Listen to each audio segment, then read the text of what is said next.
राधे राधे, जय श्री कृष्णा। श्री राधा रानी की कृपा से हम भक्तों के पावन चरित्र को श्रवण पान करें श्री जी की कृपा से। कल हमने श्री प्रेम निधि जी महाराज के पावन चरित्र को श्रवण पान किया था। तो उससे पहले हम अष्ट छाप के कवियों अष्ट सखान के चरित्रों को श्रवण पान कर रहे थे। तो हमने पिछले 3 अष्ट सखान के चरित्र श्रवण किए थे। श्री कुंभन दास जी महाराज के पावन चरित्र को श्रवण किया था, श्री परमानंद दास जी के और श्री नंद दास जी महाराज के पावन चरित्र को हमने श्रवण किया था। तो एक श्री जी के भक्त हैं जिन्होंने प्रश्न किया था, जिन्होंने पूछा था कि आपने 3 अष्ट सखान के चरित्र डाले, उनमें से उनके वो ब्रज के सखा थे, तो उनमें उनका नाम ब्रज में क्या था, उनके ब्रज परिकर में उनका नाम क्या था। तो हम 8 सखाओं के नाम जान लेते हैं कि उनका ब्रज में क्या नाम था। श्री सूरदास जी महाराज जिनका नाम उद्धव था, सब जानते हैं। श्री कुंभन दास जी महाराज का ब्रज के अर्जुन सखा थे वे। श्री परमानंद दास जी महाराज का नाम ब्रज में तोष सखा, श्री कृष्णदास जी का ऋषभ सखा, श्री गोविंद स्वामी जी का श्री दामा सखा, श्री छीत स्वामी जी का शुबल सखा, श्री चतुर्बुद्धदास जी का विशाल सखा और श्री नंददास जी महाराज का नाम भोज सखा था। ये 8 सखा जो थे ये कलयुग में अष्टछाप के कवि अवतरित हुए, अष्ट सखा में अवतरित हुए थे। तो आज हम उन्हीं में से अष्ट सखा में से श्री सूरदास जी महाराज के पावन चरित्र को श्रवण पान करेंगे। आज श्री सूरदास जी महाराज के चरित्र का भाग 1 है। जैसे कि हम श्रवण कर रहे थे, श्री सूरदास जी उद्धव जी के अवतार हैं, उद्धव जी के रूप में अवतरित हुए कलिकाल में सूरदास जी महाराज। तो श्री उद्धव जी क्यों श्री सूरदास रूप में आए, वे बचपन से क्यों देख नहीं सकते थे, अंधे स्वरूप में वे क्यों आए थे, इसके पीछे एक लीला आती है, निकुंज की एक लीला आती है, उसे श्रवण करते हैं। बड़ी प्यारी लीला है। एक बार क्या होता है, श्री सूरदास जी श्री उद्धव जी जो थे वे सोच रहे थे कि जाऊं मैं श्यामा श्याम से, मुझे कुछ बातें करनी है, कुछ करना है, बात ज़रूरी बात है, तो बात करना चाहते थे। और द्वारी पे श्री ललिता जो खड़ी थी और सारी सखियां जो थी, सारे भक्तजन सब खड़े थे निकुंज में। तो उस वक्त सखियों ने कहा कि अभी उद्धव तुम जा नहीं सकते, क्योंकि अभी श्री श्यामा श्याम बड़ी ज़रूरी बात कर रहे हैं, वे कुछ निर्णय ले रहे हैं। तो उद्धव जी कहे नहीं नहीं मुझे जाना है, चाहे वो जितनी बड़ी बात करें, क्या सखा से बड़ी बात कर रहे होंगे। तो श्री ललिता जी कहने लग गए, अरे मैं भी तो उनकी सखी हूँ, मैं तो नहीं जा रही, आप क्यों जाओगे, आप यहीं रुकिए, अभी वो जब कह देंगे कि आ जाओ तब चले जाना। तो उद्धव जी कहे नहीं मैं तो जाऊँगा। तब ललिता जी कही नहीं आपको नहीं जाने दूँगी। दोनों में तू मैं होने लग गई। और जब उस वक्त उद्धव जी तो थे, वे ललिता जी से कहे नहीं मैं तो जाऊँगा, और वहाँ से खिसक के अंदर चले गए। अब जैसे अंदर पहुँचे तब ललिता जी ने बाहर से ही उन्हें श्राप दे दिया कि आप बड़ा जो यहाँ पर श्री श्यामा श्याम के बीच की लीला में जा रहे हैं, उनके वार्ता में जा रहे हैं, मैं आपको श्राप देती हूँ कि आप कली काल में सूर बन के अंधे बन के अवतरित होंगे। ऐसा श्री ललिता जी ने कहा। अब ये जो लीला थी ये बड़ी सहज थी, ये श्री श्यामा श्याम की ही लीला थी। यहाँ पे स्वयं उद्धव जी और स्वयं ललिता जी यहाँ पे बस लीला का भाग है, करवा सब श्यामा श्याम रहे हैं। तो उद्धव जी वहाँ चले गए। अब जैसे ही ललिता जी ने श्राप दिया कि आप सूर में पैदा होंगे, कलिकाल में सूर होकर पैदा होंगे, तो फिर तब जब उद्धव जी को श्राप मिल गया तो उद्धव जी ने कहा तैने मेरे को श्राप दिया तो तू भी ले श्राप। और कहने लग गए जा तू भी कली काल में जन्म लेगी और तू श्यामा श्याम के प्रेम को तब तड़पेगी, तब जानेगी। तब ऐसे दोनों ने एक दूसरे को श्राप दे दिया। उद्धव जी ने श्राप दे दिया तू बनेगी, तू कलयुग में आएगी, और श्री ललिता जी ने भी श्राप दे दिया कि तू भी जा सूर बनेगा। ऐसे एक दूसरे में श्राप दोनों ने एक दूसरे को दे दिया। यहाँ सब सहज है, सहज, ये सब लीला थी, अंतरंग लीला है। तो उस वक्त जब प्रिया प्रियतम से दोनों जन मिले तो प्रिया प्रीतम कह रहे थे अरे हम तो यही सोच रहे थे कि कौन सा परिकर अब कौन जाएगा। अब तुम दोनों तो कर ही लिया तो ठीक है, अब जाओ। अब ऐसे श्यामा श्याम उसी वक्त सोच रहे थे। तो वहीं से श्री सूरदास जी महाराज आते हैं ब्रज में। श्री उद्धव जी आते हैं ब्रज में श्री सूरदास जी के रूप में, और श्री विशाखा जू, श्री ललिता जू, श्री हरिदास स्वरूप में श्री ललिता जू आती हैं। ऐसे दोनों आते हैं। तो यहीं से श्री उद्धव जी यहाँ पर प्रकट होते हैं कलिकाल में। एक लीला ये आती है और अनेक लीलाएं जिसमें बताया जाता है कि वो इस स्वरूप में उद्धव जी आए थे श्री वृंदावन धाम। एक ये वाली अंतरंग लीला निकुंज की आती है। और दूसरी लीला आती है कि जब उद्धव जी मथुरा से सारी गोपियों को, श्री जी को, सभी सखियों को बताने गए थे कि अब ठाकुर जी कभी नहीं लौटेंगे, अब आप लोगों को ध्यान योग ये सब करना चाहिए, और भी ज्ञान बांटने जब वे गए थे, बताने गए थे सभी गोपियों को, सखियों को, तो उस वक्त जब वे लौटे तो उन्हें अपनी गलती का एहसास हुआ कि प्रेम क्या है। तब उन्होंने समझा कि प्रेम क्या होता है, तब उन्हें प्रेम का एहसास हुआ। तब जब ठाकुर जी द्वारिका में गए तो उस वक्त उद्धव जी ने कहा कि हे श्री कृष्ण, मुझ पे कृपा करिए। तो ठाकुर जी कहे, कहो क्या हुआ उद्धव, तुम्हें क्या चाहिए। तब उद्धव जी कहे कि हे ठाकुर जी, मैंने ब्रज में जन्म तो नहीं लिया, परंतु मेरा ब्रज में जाने की बड़ी इच्छा होती है, इसलिए हे ठाकुर जी मेरा एक और जन्म करिएगा जहाँ मैं ब्रज में जाऊँ। ऐसा उद्धव जी ने कहा।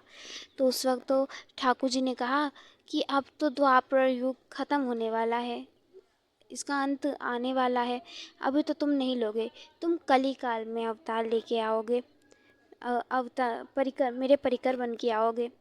तब उस वक्त भी बताया जाता है कि उद्धव जी वहीं से श्री सूरदास स्वरूप में कलिकाल में आए थे। ये दो लीलाएं आती हैं। अब हम श्री सूरदास जी महाराज के पावन चरित्रों को श्रवण पान करेंगे।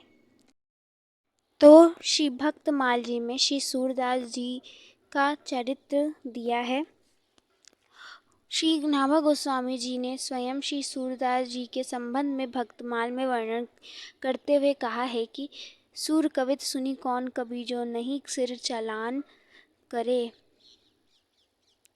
उक्ति चोज अनुप्रास बरन अथित अति भारी। इसका हम अर्थ श्रवण करते हैं। सूरदास की कविता में, श्री सूरदास जी महाराज की कविता में अनूठी उक्तियाँ, सागर भृत कल्पनाएँ और सुंदर सुंदर अनुप्रासों भरे अलंकारों का प्रयोग किया गया है। वर्णों की स्थिति, शब्द विन्यास जगह जगह पर प्रचुर मात्रा में मिलता है। बहुत सुंदर उन्होंने कवित्व लिखा है। आज सभी जन उन्हें, उनके कवित्व से ही सब श्री सूरदास जी महाराज को जानते हैं। कविता के प्रारंभ में उन्होंने जिस प्रेम प्रबंधों को उठाया, उसका अंत तक निवारण किया, यानी जिस भी उन्होंने जो भी प्रेम प्रसंग उठाया, उसका आखिरी में उन सब बताया भी है। उनके शब्दों में आश्चर्यजनक व्यंजना है और तुक्के, अनायुप्रास भी ठीक मिलते हैं। ये उनके लिखने की कला पर श्री नाभाजी महाराज बता रहे हैं। प्रभु कृपा से आपको दिव्य दृष्टि प्राप्त हुई, जिससे भगवान की लीला आपके हृदय पर अंकित होती थी। इसलिए अपने प्रभु के जन्म, कर्म, गुण, रूप सबका वर्णन अपनी जीव वाणी से आपने किया है।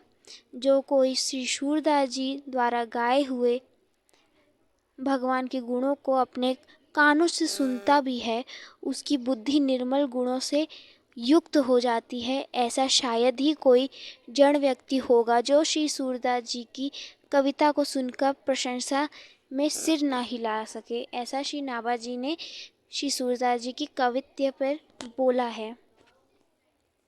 तो श्री सूरदास जी देव महाराज का जन्म होता है।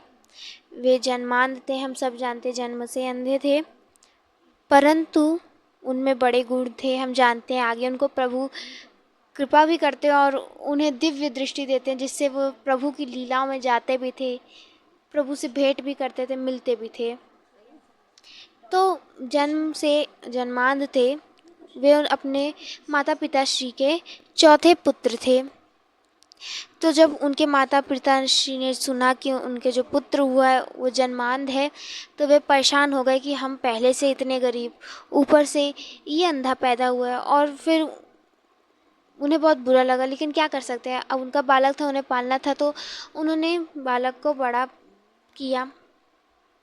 श्री सूरदास जी बड़े हुए, बचपन से ही वे बहुत ज्ञानी थे, बहुत ज्ञानी। उन्हें हर सखा, जितने भी ठाकुर जी के अष्ट सखा थे, हमने सुना कि सभी सखाओं में 2 गुण तो था। पहला कवित्य शक्ति, यानी कि वे बचपन से इतनी सुंदर सुंदर कविताएं रचित करते, और दूसरा उनका राग बहुत सुंदर होता। वो इतना सुंदर गायन करते, इतना सुंदर गायन करते कि सामने वाला मोहित हो जाता कि गायन शक्ति पर। अकबर जी भी बड़े मोहित हुए थे शिव तो कुंभनदास जी के गायन पर। तो अब श्री सूरदास जी के पास 3 गुण था। पहला तो कवित्व शक्ति, दूसरा वो इतना सुंदर गायन करते थे, पद गायन करते थे, तीसरा वो सब चीज़ों के बारे में जानते थे, विज्ञ थे, उनको सब पता रहता था। कैसे? यानी सब पता रहता था, जैसे किसी के कोई सामान खो गया, कोई वस्तु खो गई, उनको पता रहता था कि ये वस्तु कहीं खोई नहीं, ये यहीं पे है, उन्हें अपने आप ही पता चलता था। तो इससे एक लीला आती है कि जो उनकी शक्ति थी ये वाली, कि उनको सब पता रहता कि कहाँ पे कौन सी वस्तु है, इनकी एक वो लीला आती है। श्री सूरदास देव जी उस वक्त 6 वर्ष के थे, 6 वर्ष के थे। उनके पिताश्री एक जगह जजमान के यहाँ गए थे। वहाँ पर उस वक्त उनके माता पिताश्री बड़े गरीब थे, बहुत दुख था धन को लेकर। तो उस दिन उनके पिताश्री वहाँ पर जजमान के यहाँ गए थे। वहाँ से उनको 2 सोने की मोहरें मिली थी, और जब 2 सोने की मोहरी लाई और अपनी धर्म पत्नी को दिखाया, तो बड़े खुश होते हुए कहे कि आज जजमान ने मुझ पे बड़ी कृपा की और उन्होंने मुझे 2 स्वर्ण मुद्राएं दी हैं। और कहने लग गए कि इससे हमारा 3-4 महीने का खर्चा बहुत अच्छे से चल जाएगा, अब हमें चिंता होने की आवश्यकता नहीं। उनका परिवार बहुत बड़ा और 2 सोने मोहर काफ़ी थे उनके लिए। उन्होंने कहा कि सुनो भाग्यवान, इस सोने के मोहर को कहीं छुपा के रख दो, कोई चोरी ना कर ले, ऐसा कहा। तो सोने की मोहर उन्होंने क्या की, उनकी धर्मपत्नी ने उसे, उस वक्त ऊपर अटारी होती थी, उस अटारी के कोने में लगा दी, कपड़े में बांध कर। अब बांध करके लगा दी, और रात्रि हुई, सभी ने भोजन पानी किया और सब सो गए, निद्रा में सभी चले गए। तब क्या हुआ, उस वक्त आया चूहा। उसी दिन चूहा आया। चूहा ने क्या किया, वो गया धीरे धीरे चढ़ के, और वहाँ पर जहाँ पर सोने की 2 सोने की मोहरें रखी थी, वहाँ से उस चूहे ने उठा के पता नहीं वे कहाँ लेके गया। जो चूहा था वो पता नहीं वो सोने की मोहर कहाँ लेके गया, ये नहीं पता, कहीं ले गया। अब सुबह जैसे उठे, माता पिता ने वहीं नज़र गई कि कहाँ है सोने की मोहरें, और जैसे उनकी माता जी गई, ढूंढने लग गई कि कहाँ है सोने की मोहरें। पिताजी ने पूछा कहाँ है सोने की मोहरें। माताजी कहने लग गए, अरे सोने की मोहर तो मैं यहीं पे रख के गई थी, पता नहीं कहाँ चली गई, कहाँ चोरी हो गई। अब जो उनके पिताश्री थे वो तो सर पीट पीट के बोलने लग गए, अरे मेरे भाग्य कितने ख़राब है, मुझे कल ही जजमान ने मुझे 2 सोने की मोहरें देंगी, हमारे खर्चा कैसे चलेगा। और ऐसा अपनी दुख पे रो रो के खूब कोसने लग गए, खूब रोने लग गए। अब जब श्री सूरदास जी महाराज ने देखा कि उनके पिताश्री रो रहे हैं, तब पिताश्री से उन्होंने कहा, बाबा क्यों रोते हो आप, क्यों रो रहे हो, इस 2 सोने के मोहर के लिए आप रो रहे हैं, क्यों परेशान हो रहे हैं, बाबा फिर आ जाएगी।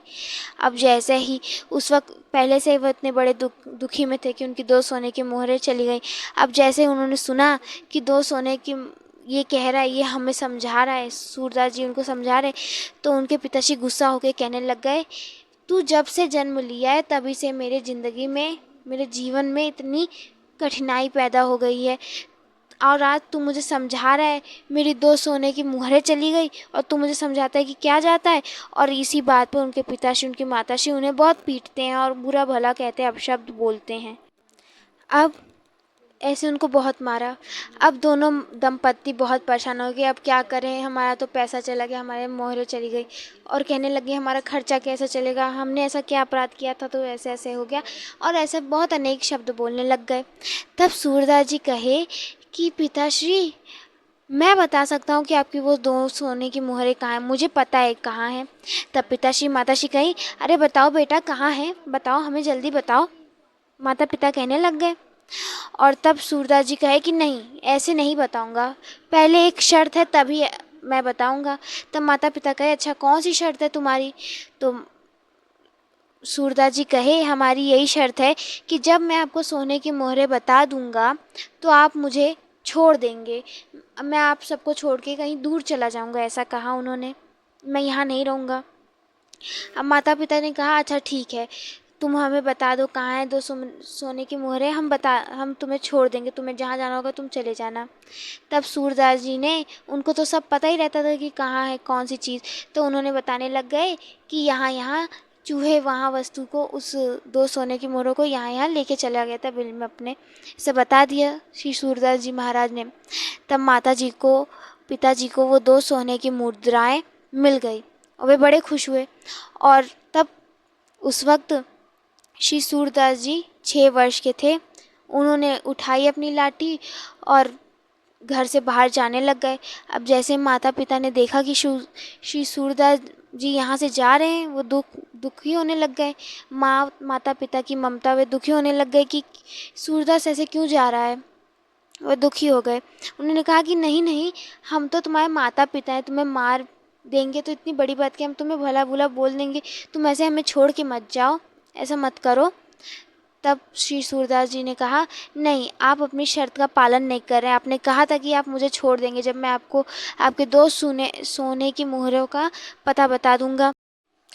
तब भी उनके माता पिता श्री जिद करने लगे कि नहीं नहीं बेटा, ऐसा मत करो, आ जाओ, ऐसा मत करो, हमारे अपने माता पिता से ऐसे गुस्सा मत हो, ऐसा कहने लग गए। तब श्री सूरदास जी कहे कि अच्छा, मैं आपसे कह रहा हूँ, अगर मैं फिर से यहाँ घर में आ गया तो ये जो 2 सोने की मोहरें हैं ये फिर से चोरी हो जाएंगी। अब जो माता पिता थे वो इस बात को लेकर डर गए और फिर आज्ञा मिल गई कि श्री सूरदास जी वहाँ से चले गए। तब श्री सूरदास जी वहाँ से कुछ कोसों के दूर एक गांव में बस गए जाकर। तो अभी हम यहीं पे विराम देते हैं। श्री जी की कृपा से वहाँ की हम लीला कल श्रवण करेंगे। श्री राधा रानी की कृपा से हम भगवान के प्रिय भक्तों के चरित्र को श्रवण पान कर रहे हैं, उनमें से भी हम श्री अष्ट सखाओं के चरित्र को श्रवण कर रहे हैं। तो आप सभी भक्तों से एक बात कहनी थी कि श्री जी की कृपा से, श्री जी की इच्छा से हम सभी अष्ट सखान के चरित्रों को श्रवण कर रहे थे। ऐसा लग रहा है कि श्री जी एक प्रेरणा दे रही हैं, श्री जी एक भाव दे रही हैं, श्री जी बड़ी प्रसन्न हैं और ये भाव दे रही हैं कि हम श्री गर्ग संहिता में से, जो कि ऋषि गर्ग द्वारा रचित है, उस श्री गर्ग संहिता से श्री राधा रानी के, श्री कृष्ण के कुछ माधुर्य लीला को श्रवण करें, ऐसा श्री राधा रानी भाव दे रही हैं। जल्द ही श्री जी के प्रयास से ही हम श्रवण करेंगे। तो तब तक के लिए आप सभी भक्तों को राधे राधे, जय श्री कृष्ण।